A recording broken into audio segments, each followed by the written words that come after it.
Om.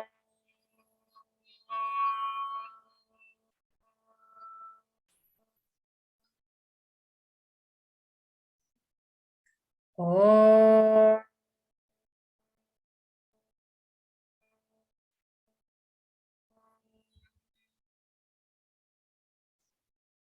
Om.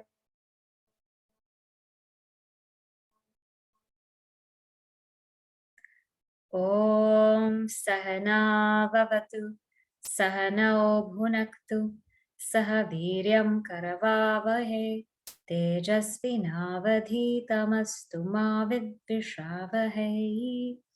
Om Shanti Shanti Shanti.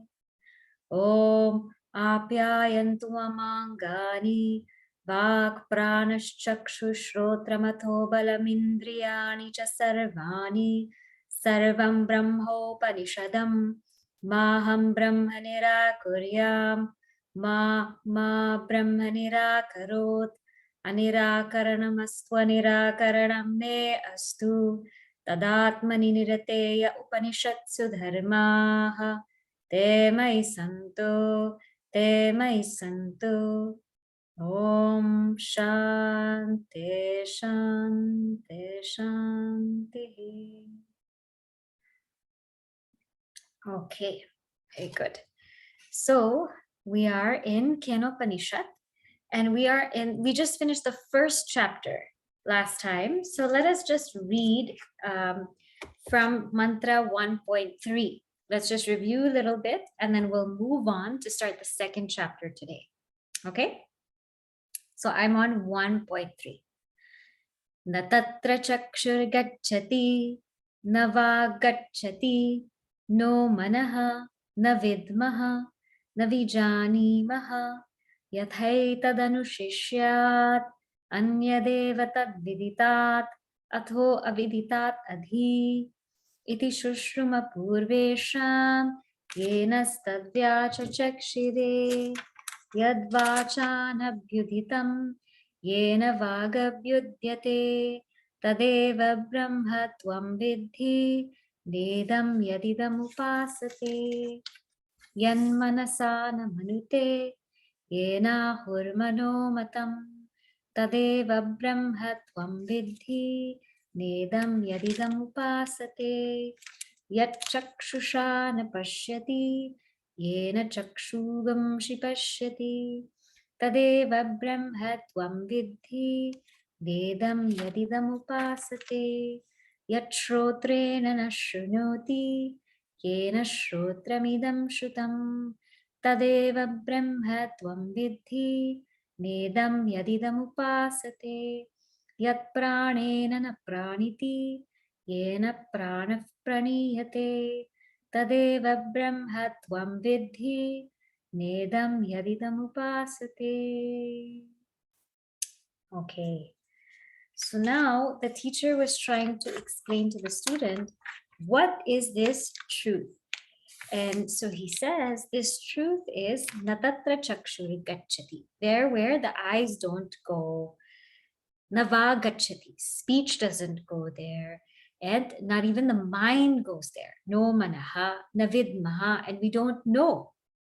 Navijani maha, we don't know yateta danushishyat, how to teach this. Why? Anyadeva tadviditat, it's other than the known. Atho aviditat adhi, other than the unknown.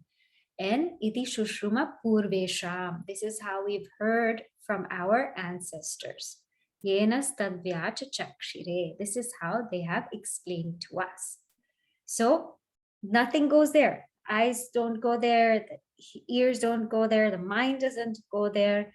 So that is Brahman. That where the eyes don't go, the ears don't go, the mind doesn't go, speech doesn't go, that is Brahman. And then he further elaborates what Brahman is. Yad vachana bhyuditam, that which speech cannot reveal. But yena vaga bhyudyate, but that which speech reveals. So speech cannot reveal it. Speech cannot tell us. Speech cannot touch Brahman. The word Brahman cannot touch Brahman. but it's that which reveals speech. It's that which enables us to speak. That is called Brahman. Tad eva Brahma. So that alone is Brahman.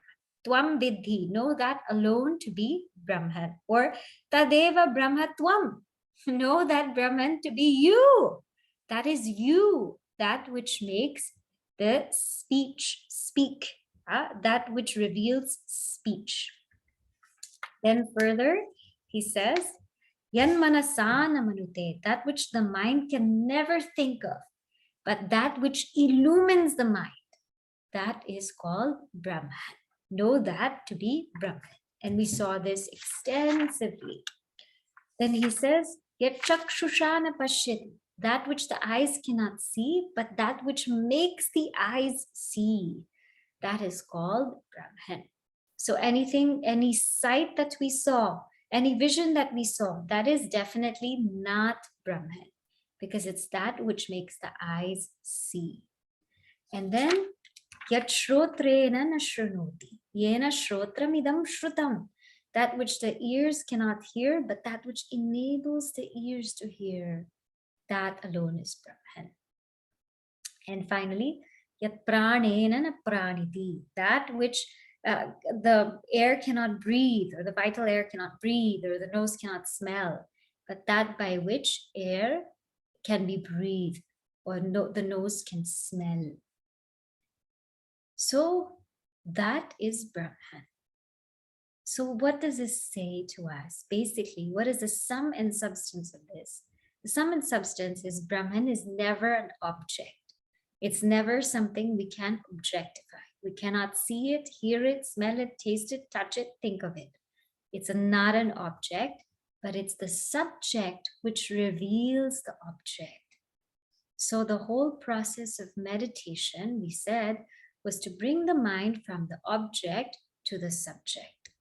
Slowly, from a speech, whatever's being spoken to, bring it to that which reveals the very word. From the sentences to the letters, to the vibrations, to that sound, to the silence. And we know everything started with silence. Everything started with silence, but we didn't understand silence. And therefore, we received Om. And in Om, everything is contained. There's nothing required more than Om. But we did not understand Om. So therefore, what did we get? We got the Gayatri mantra.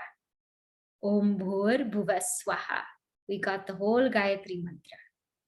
But then, still people didn't understand the Gayatri mantra. So then, all of these fields, all of these scriptures were revealed because we didn't understand silence. We didn't comprehend silence. We didn't comprehend Om. And therefore, all the words, all the letters, all the scriptures came. So it's that which reveals speech. So from all that's spoken, come to silence, and that which reveals that is Brahman. From all that is thought of, from everything that we can think of, go from that object to that which illumines that very thought. That is Brahman. From all that we hear, any sound that we hear, go to the one that illumines it. That is Brahman.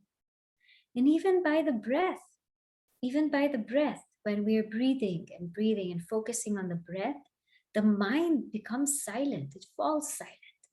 Go to that which illumines that breath.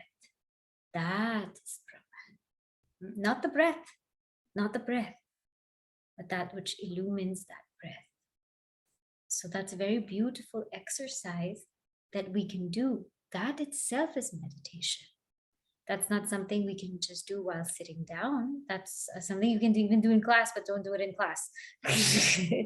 That's something you can do anywhere. Go from the object to the subject. So this was the main purport. This was the main topic in the first chapter.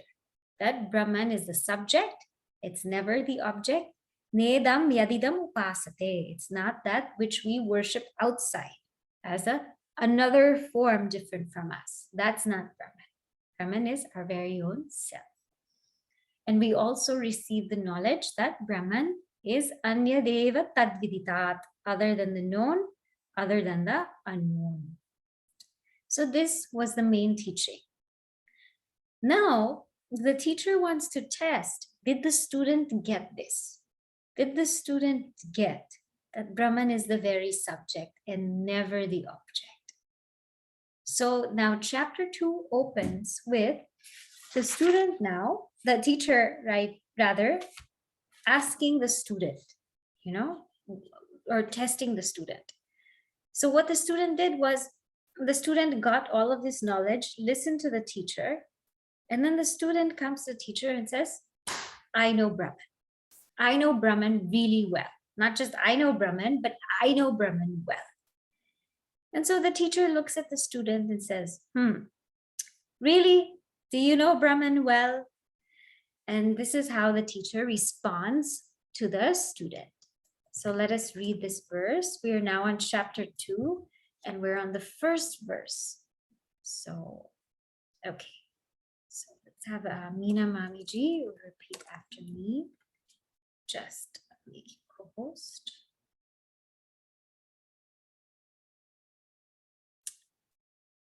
Okay, all right. Yadi manyase suvedeti. Yadi manyase suvedeti. Dabhramevapi nunam tvam. Dabhramevapi nunam Tvam. tvam. Etha brahmano rupam. Etha brahmano rupam. Yadasya tvam. Yadasya tvam. Yadasya deveshu. Yadasya deveshu. Athanumi mamsyamevate. Atanumi mamsyamevate. Manye viditam. Manye viditam. Yadi manyase suvedeti. Dabhramevapi nunam tvam. Vetha brahmano rupam. Yadasya tvam. Yadasya deveshu. Athanumi mamsyamevate. Manye viditam. So the teacher tells the student, Yadi, if manyase suvedeti, if you say that you know Brahman, suveda means not only know, but really know well. If you say you know Brahman well, dabhramevapi nunam tvam veta, means you only know very little. You only know very little. It can either be dabhram or daharam. Both readings are fine. Dabhram means very little. Nunam tvam veta. Nunam, certainly you know very little. Of the rupam of Brahma, of the form of Brahman, you know very little. And yadasya tvam, of that which you know, yadasya deveshu, of that which is known by the devatas, it's only that little form. You don't know the real Brahman. And he says, Atha, therefore, nu mimamsyam evate. Mimamsyam means you have to ascertain this. You have to really think about this. Manye viditam. Manye viditam can also be the student saying, after all of this, that I finally know. Or it can be the teacher saying, I think that which is known to you is very small. So the preceptor here hastens to warn his disciple. If you think I knew well, it is certainly but the little form of Brahman you have known. It is also the form of the devas, that which they know. Therefore, I think that though what has to do is to still be ascertained. So what happens here now is the teacher says, the teacher knows that there are different kinds of students. So it's very, very beautifully brought out in the commentary that there are different kinds of students. There's a student who's yathavat. Yathavat means as the teacher teaches, the student gets it right away and in that way. That's yathavat. Ayathavat means that the student doesn't get it in the, doesn't get it in the right way. There's some little doubts, some little things missing there. So they get it, but there's some few things missing. Then there's also the type of student who is viparita. They'll get the complete opposite. Teacher said something and they'll get the complete opposite. And then there's also the type of student who doesn't get anything. So it's the same teacher, but different kinds of student. And so the teacher is very aware that there are different kinds of students. So let me test this student. It's called Sthuna Nikanna Nyaya. Sthuna means, when you have to fix a pole, like let's say you're fixing a flag pole in the ground, and how you have to test it is like you dig a hole and then you cover it up and then you shake it to make sure it's steady and it's not going to fall. So the teacher says, listen, I have to test this student. I have to shake this student, shake the knowledge of the student and see if this student really knows Brahman or not. Does this student truly know? Or is it that there are some misunderstandings, like some things that the student doesn't comprehend? Or is it that the student knows completely different? Or is it the student doesn't understand? So the teacher looks at the student and says, I don't think you know. Just from the student's face, I don't think you know, because you said, I know it very well. You don't say, I know Brahman really well. Brahman is Brahman. When you say, I know something very well, it implies that you know something very specific, some kind of object. And so he says, what you know is dabra. It's very little. Probably you're thinking it's some kind of concept. Probably you're conceptualizing this Brahman. And of the form of Brahman. Form here, this word rupa means form. It means that it's conditioned. What you're knowing is this conditioned form of Brahman. And therefore, he says, I think you have to sit and really think more. So what happens is, we're all like this student. This student is really us. The student is us, because we're thinking that sometimes we know what this Brahman is. But actually, sometimes we even conceptualize. So, even if there's like, when somebody says lion, okay, we think about a lion, right? Somebody says loud sound, okay, we think about loud sound. Somebody says cold weather, we think about cold weather. We can conceptualize and we can think of these things. Somebody says all pervading, right? One of the indications of Brahman. Sometimes we start to imagine what's all pervading. Sometimes it says Brahman is formless. We start to also imagine formless. So we start to imagine these concepts in our head, that I am this all-pervading, formless self. We start to imagine these concepts and think, okay, this is what it is. It's formless, it's all-pervading, it's nameless. Still, that's conceptualizing. Brahman is not a concept. It's not a mental structure. It cannot take the form of a thought. It cannot. So sometimes we still do that.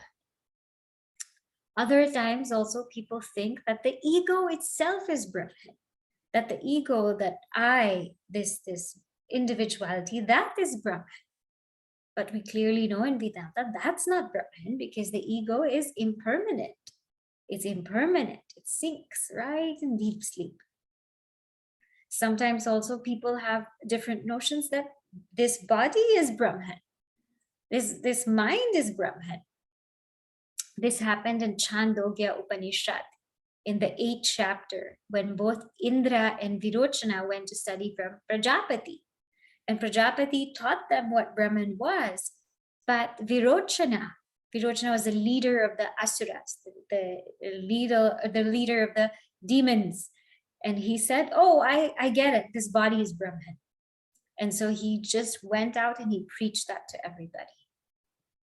And Indra also, he was the leader of all the gods and goddesses. He didn't get it, but he again reflected. He said, you know what? I don't get it. I'm not getting it. So let me go back to the teacher and let me find out what it is. And so he does go back to the teacher. And finally, the teacher tells him the same thing he told him in the very beginning. And then finally, Indra gets it. So sometimes we have all kinds of conceptions and notions about Brahman, and we say, yes, I know Brahman well. And so the teacher said, nope, atanu mimamsyam. Mimamsyam, one has to ascertain it and really think deeply about it. Then we will see if you know Brahman. So now what does this student do? Now this is what we lack.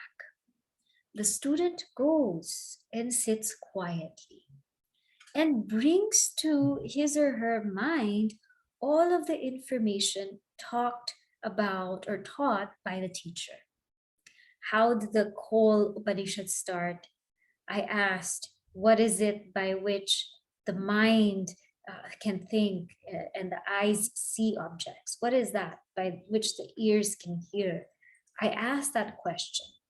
And then the teacher said the eye of the eye, the ear of the ear, the smell of the smell, the breath of the breath. And then the teacher said, but the eyes can't go there. It's what illumines the eyes. So the student brings this whole teaching that the teacher taught. And the teacher said it's other than the known and other than the unknown. Brings this whole thing and starts to think about it in their mind and just really dwell on it. This is what you call mimamsa, ascertaining, really just dwelling on it to see if he's understood. And so he spends that time quietly so now he's got Shruti, he's got the scriptures, but now he's also got Yukti.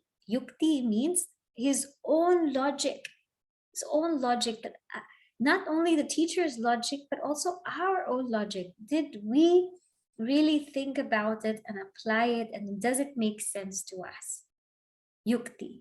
And Anubhuti. Anubhuti is that actual realization that yes, I am Brahman. So this student in their own space, in their own time, brought that whole knowledge and just sat with it. Just thought about it, just dwelled in it. That's it, nothing else, no other thing. At this time of dwelling in the knowledge is not like I'm doing this and I'm doing that also. It's just no other thing. And bring that to the mind. And after this happens, when the student does this process, and we have no idea how long the student took. It doesn't say in the Upanishad. But remember, it's not the quantity, it's really the depth and the quality. So after the students spent some time by themselves, he came back to the teacher. And what did the student do? The student roared like a lion. And this is the most beautiful answer that the student now gives the teacher. So the teacher is thinking, okay, did you understand? And the student gives the most puzzling answer in this Kenopanishad. Very, very beautiful. So we'll read now mantra 2.2. Naham manye suvedeti. Aham manye suvedeti. No na vedeti vedacha. No na vedeti vedacha. Yo nastadveda tadveda. Yo nastadveda tadveda. No na vedeti vedacha. No na vedeti vedacha. Naham manye suvedeti. No na vedeti vedacha. Yo nastadveda tadveda. No na vedeti vedacha. So now what does the student say?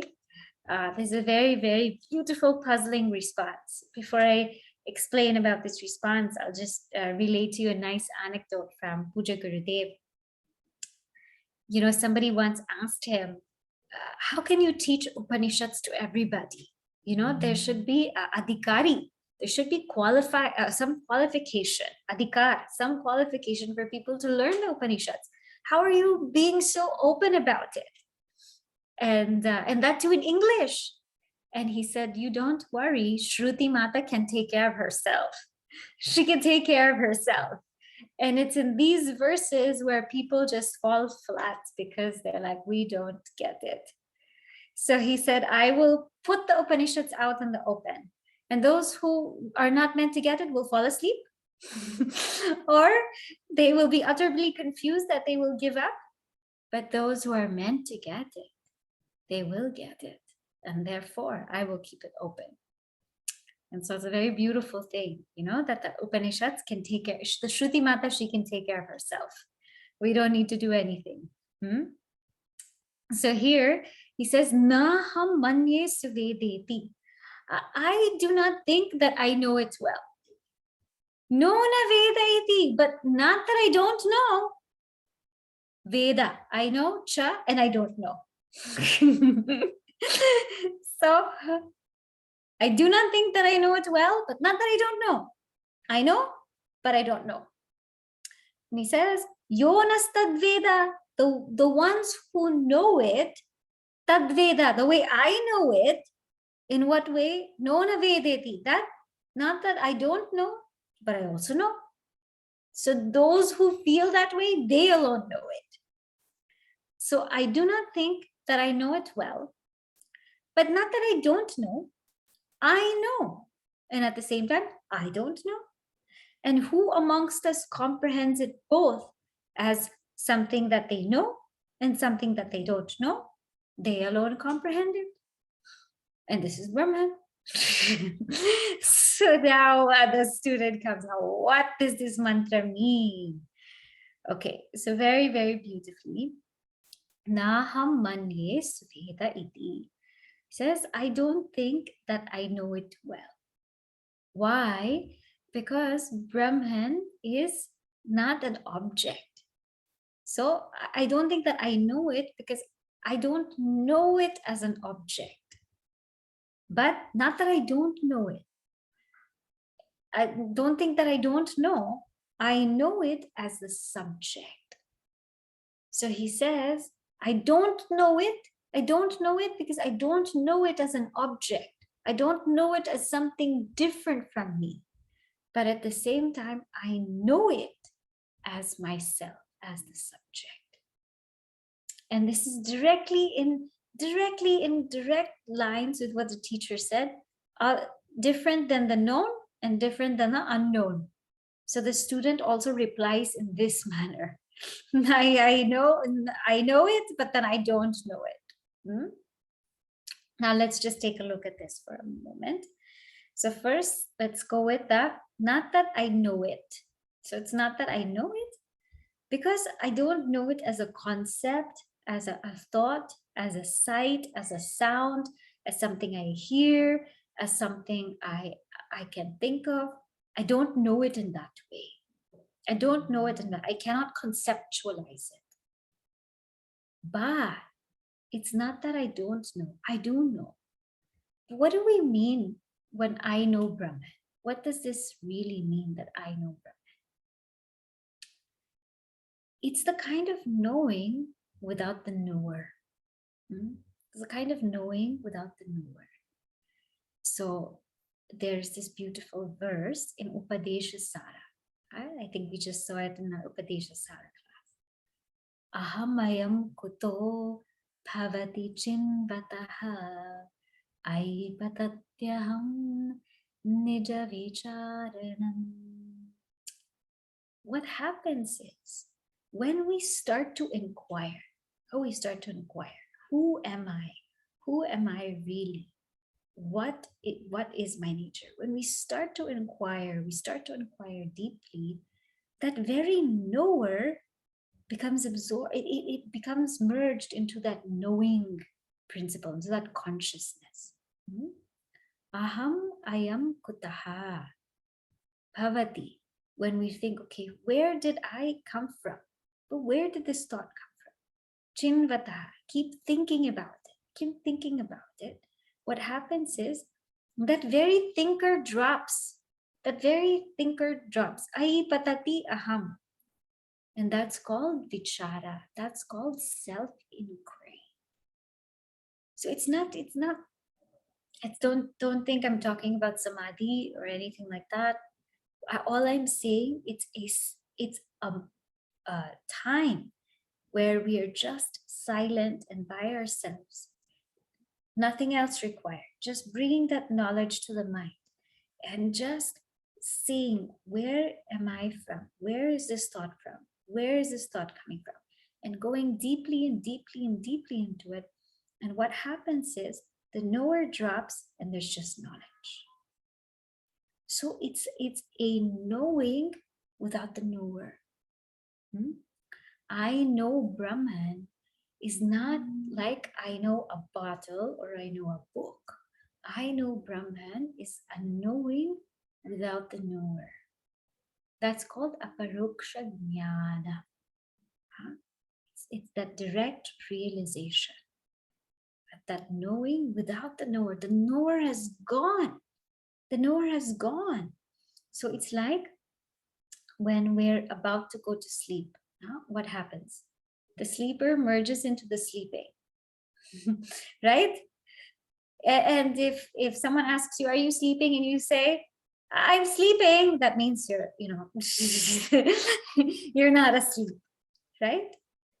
So we have an experience of this, where there is an action wherein that sleeper merges into a sleeping. This is our experience every day. So it's the same thing that the knower merges into the knowing. So it's not like any other knowledge.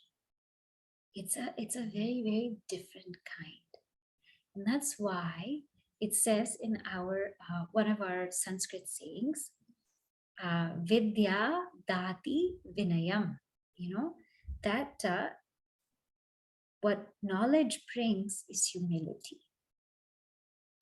Because the more and more we know, the less and less of the ego is there. That we are concerned about this knowledge which erases the knower completely. So that knowledge as it is, not knowledge of something. Very beautifully Gurudev has put here, it's not the knowledge of something, it's knowledge as it is. This is the knowledge of Brahman. So it's never that I know Brahman. It is that knowledge as it is. That's what we mean. So I don't know it as an object because it's not an object. I know it as a subject, means the knower has merged into the knowing, and knowledge alone is. It's knowledge without the knower. And the one who knows Brahman in this way, that I don't think that I know it well, but not that I don't know, that one knows Brahman. And so now I gives a very beautiful answer. And so now the Upanishad continues in the same line. So now the student and teacher dialogue is over. Now the Upanishad continues.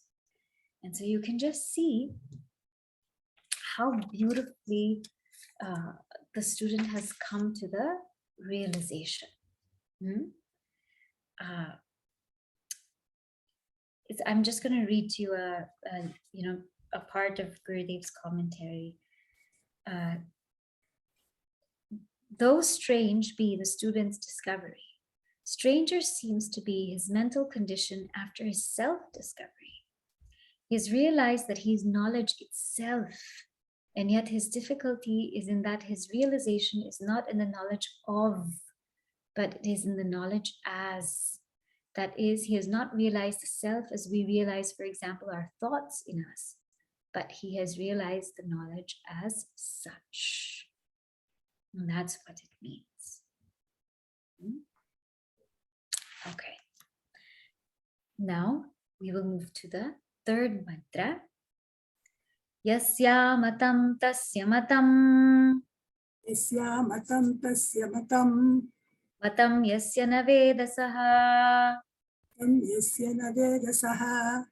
Avijñātam vijānatām. Vijñātam vijanatam. Vijñātam avijānatām. Vijñātam avijanatam. Yasya matam tasya matam. Matam yasya na vedasaha. Avijñātam vijānatām. Vijñātam avijānatām. So now Shruti Mata takes over. And she takes over very beautifully. So she says, Yasya, the one to whom amatam, there's no comprehension about Brahman, tasya matam, this person's comprehension is real. Matam yasya, and the one who to whom there's comprehension, the one who knows, yasya na vedasaha, he does not know.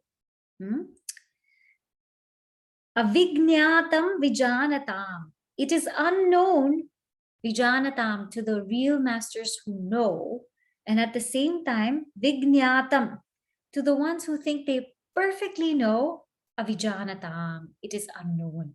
So Shruti Mata, she follows the lead. She says, he understands it who comprehends it not. So the one who doesn't comprehend it knows.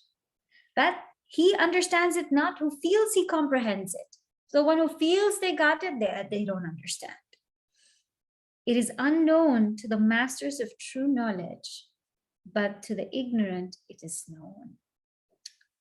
So again, this is just trying to reiterate the exact same point. So the one to whom there is no comprehension, yasya amatam tasya matam, that they know it. There's no comprehension because it's not comprehended as an object. It's not that Brahman is this Sat Chit Ananda thing that's all pervading, that's everywhere, that's formless, nameless. It's not an object.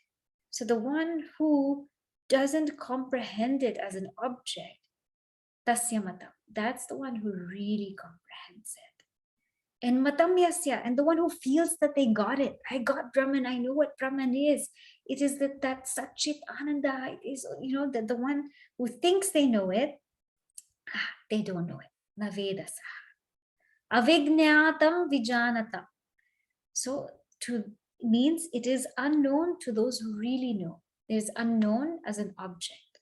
Vijñātam avijanatam. And it is known as an object to those who don't know. So what does this imply? See, many times we think we know. Now I'll just give you an example of just a daily kind of thing that we, some day-to-day life example, then we can understand this. So let us say we're in some kind of wedding party, right? Some kind of wedding party, and we all go there. And there is a 6-course meal, because sometimes they have these 5-6-course meals. And we get the menu, and there's a salad, and there's pasta, and there's truffles for dessert. So we get the whole menu, and we're reading the menu. And so many people will have so many imagined concepts of what kind of salad would be there. Would it be arugula lettuce, or some kind of other lettuce, or spinach, or kale, whatever, and what kind of pasta, and have some notions of what it should be. What kind of pasta will they give? What kind of truffle or dessert will they give? All kinds of notions they have in the head. And so they keep talking about it. And so to them, it's that they have an idea, but this idea is just these notions of what they think it is. And so there's a lot of talking. That this is what the pasta could be, or this is what the salad could be. A lot of talking about what this could be. But when the food comes, what happens is one tastes it. Somebody just tastes it and falls silent. So you cannot talk about it because you've become one with it. And you don't even want to talk about it because you've become one with it and you're at your own peace. So you're not conceptualizing it, or you're not giving notions about it. You've just become one with it. And to that person who appears who doesn't know it as an object or as a notion, they truly know. So to the ones who have all these notions that this is what Brahman could be and all of these things and lots and lots and lots of talk, oh, they don't know. But the ones who, they just fall silent, because what else is there to say? What else is there to do? They just fall silent. They don't know it as a notion, as a concept, as a thought or some logic. They know it because it's one with them. It's their being. It's their everyday experience. They know it. And so they're the ones who truly know it. The ones who don't know it as a concept or a notion, they're the ones who truly know it. So therefore, yasya matam tasya matam. Matam yasya na vedasaha. He understands it not. He understands it who comprehends it not. And he understands it not who feels he has comprehended it. It is unknown to the masters of true knowledge, but to the ignorant it is known. The truth is, when somebody realizes the truth, there is no need to speak. There's no need to say. There's no need to describe, because anything we do with that truth will put a limitation to it. Then we say, but well, why are we now talking about it? Well, this is one way of our reveling in the truth. It's not a need or so. It is out of the fullness of our great Guru Parampara that they do this. It's not because they need to. It's because it's their fullness that they write these commentaries and they share their knowledge. And so we benefit when they write. So this is what it is. So do we know? Or do we not know? And so now, someone might ask, now I'm so confused. Do I know Brahman or do I not know Brahman? Do I know it as a notion, a concept, or do I know it as myself? How do I test if I really know Brahman? How do I test if I'm there? And so now this next mantra, and we'll just see it, we'll see a little bit about it. It is the most beautiful mantra in Upanishadic literature. It's one of the most beautiful mantras. And if anybody ever wants to know, have I experienced Brahman? Then this mantra is the answer. All right. So let's read mantra number 4. Pratibodha viditam matam. Pratibodha viditam matam. Amritatvam hi vindate. Amritatvam hi vindate. Atmana vindate viryam. Atmana vindate viryam. Vidyaya vindate amritam. Yaya vindate mritam. Pratibodha viditam matam. Amritatvam hi vindate. Atmana vindate viryam. Vidyaya vindate amritam. Okay, we're just going to see Pratibodha viditam matam. Just this. Pratibodha viditam. It means that viditam, Brahman is known. It is known pratibodha, in every single thought. Prati means every. Bodha, thought. Brahman is known in every single thought. That's how Brahman is known. It's ever experienced. So now I'll just show you a few things and you tell me what you see. So what do you see here? Bottle. It'll say bottle, right? Okay. What do you see here? Book. What do you see here? Paper holder or paperweight, rather. What's happening? What do you see here? Bottle and light. Light. Right? What do you see here?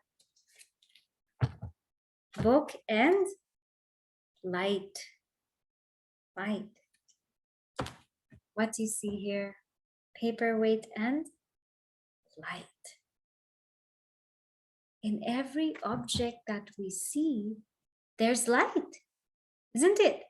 There's light in every single object, every single thing that I show you. There's light. There's light plus the object. We're not only seeing the object, but we're seeing light plus the object.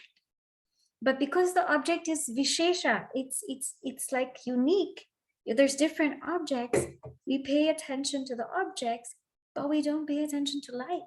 We forget all about light. We forget that light is there in every single object, pervading every single object. So we pay attention to that which is special, which is specific, like the bottle and the book and the paperweight, but we don't pay attention to light. But light is there. And it is only in the presence of light that we can see the bottle or the book or the paperweight. Otherwise, we would not be able to see. Pratibodha viditam atam. Brahman is known in every single thought. In every single thought, there's consciousness. Huh? In every single thought, pratibodha, every single thought, it arises from consciousness. It is sustained in consciousness and it goes into consciousness. Every single thought has consciousness. How can we say we have not experienced Brahman? How can we say we still need to experience Brahman? Every day we experience Brahman. It is ever experienced in every single thought. It is true that when we get caught up in the object, our attention and our awareness is not as is. We're aware of something, but we are not aware of our own selves. It is true. And so that's why the practice of meditation is to just keep bringing the thought in till we get to the source of the thought. So instead of looking at the book, come to the thought of the book. And instead of the thought of the book, who illumines this thought? Where is this thought coming from? That's called Brahman. That's Brahman. Instead of looking at the bottle, oh, what kind of bottle is this? Where did you get it from? The thought of the bottle. And where does that thought rise from? Tadeva Brahma. That is Brahman. It is in and through every single thought. The thought is a gateway to experience Brahman. You want to experience Brahman? The very fact that there's the existence of thought is proof that there's Brahman. How do we know we have eyes? Because we can see. We can see, therefore it's proof that we have eyes. We cannot look at our own eyes. If we look at the mirror, we see the reflection of our eyes, but not our eyes. So the very proof that there is a thought is proof that there is consciousness. We have a conscious experience, so there must be consciousness. There must be consciousness. But what happens is our attention gets so drawn into the objects of the world. When we have so much interest in the objects in the world, we're not going to go towards the subject. So we forget about it. We forget that there is such a subject. We forget. We think that there's only object. Every single experience. Book is consciousness plus object that makes the experience of I see the book. Bottle is consciousness plus object that makes the experience of I see the bottle. But because we're so drawn in our interest with the object, we fail to recognize the subject itself. So we cannot say that Brahman is not experienced. Pratibodha viditam matam. Brahman is experienced in and through every single thought. Every thought is a proof of Brahman, direct proof. We don't need to go somewhere else to experience it, another time to experience it. It is true. If we want to experience it as is, then we must withdraw all of our senses and mind and keep it in. That is true. But every moment it is experienced. That is the gateway to Brahman. Okay. So today, I think we will stop here. I'll just summarize and we'll see if there are any questions. The rest of the mantra is also very beautiful, but I think we should just focus on Pratibodha Veditam Matam. So today, what did we see? Today we saw some very beautiful points for mantra 2 that the teacher wanted to test. Did the student get it or not? And in the beginning, the student says, yes, I got it. I know it well. And the teacher said, are you sure? You think you know it well? You probably don't know it. You have to ascertain it. Mimamsyam. You have to really think about it. It could be a concept or a notion or that you're objectifying it. And so the student sat deeply, thought about it, inquired, reflected, and then came to realize it's not that I don't know. It's not that I know, but it's not that I don't know. And he says, I know, but I don't know also. So I don't know it as an object, but I know it as the subject. That's how I know it. And those who know it this way have truly understood Brahman. And the Shruti also says, those who think they know, they really don't know. But those who don't know, they really know. Those who don't know, meaning because the knower has merged into the knowing or that knowledge. And therefore, those that don't know, they truly know. And those that have this, they just fall silent. Because what else is there to say? There is only that one reality. Everything else will limit it. Is there a way to experience this Brahman? Yes. The gateway is Pratibodha Viditam. It is known in every single thought. That's it. You take a thought, you trace that origin of the thought, you are there. You are ever there. And even if you don't trace the origin of the thought, you are still there. In and through every thought is Brahman alone. In and every conscious experience is consciousness. So we cannot deny it. It is ever there. That is Brahman. That is your nature. Tadeva Brahma Tvam Vidhi. And it can never be an object. Okay? So we'll stop here, see if there are any questions, and then we'll sit quiet.